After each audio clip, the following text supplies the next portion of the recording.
பிரதமர் ரோடு ஷோவை அரசியலாக்க வேண்டாம் என பாஜக எம்எல்ஏ வானதி சீனிவாசன் கேட்டுக்கொண்டார். திருப்பூர் தொகுதி பாஜக வேட்பாளர் முருகானந்தத்தை ஆதரித்து கோவை தெற்கு சட்டமன்ற உறுப்பினர் வானதி சீனிவாசன் குன்னத்தூர் பேருந்து நிலையத்தில் வாக்கு சேகரித்தார். அப்போது செய்தியாளர்களை சந்தித்த அவர் பாஜகவை அழிப்போம் என திருமாவளவன் கூற தமிழ்நாட்டில் பாஜக வளர்ந்து வருவதாக குறிப்பிட்டார். பிரதமரோட ரோட் ஷோ பற்றி ஒவ்வொரு எதிர்கட்சிகளும் ஒவ்வொரு விதமான விமர்சனங்களை வைக்கிறாங்க.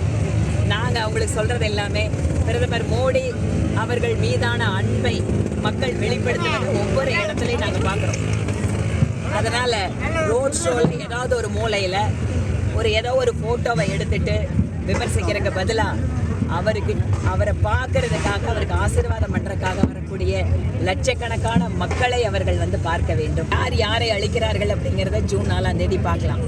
அதனால அவர் ரொம்ப வருஷமா சொல்லிட்டு இருக்காரு பாஜகவை அழிக்கிறோம்னு. ஆனா பாஜக அவர் சொல்ல தமிழ்நாட்டில் வளர்ந்துட்டே தான் இருக்கு. செய்திகளை உடனுக்குடன் தெரிந்து கொள்ள உடனே சப்ஸ்கிரைப் பண்ணுங்க.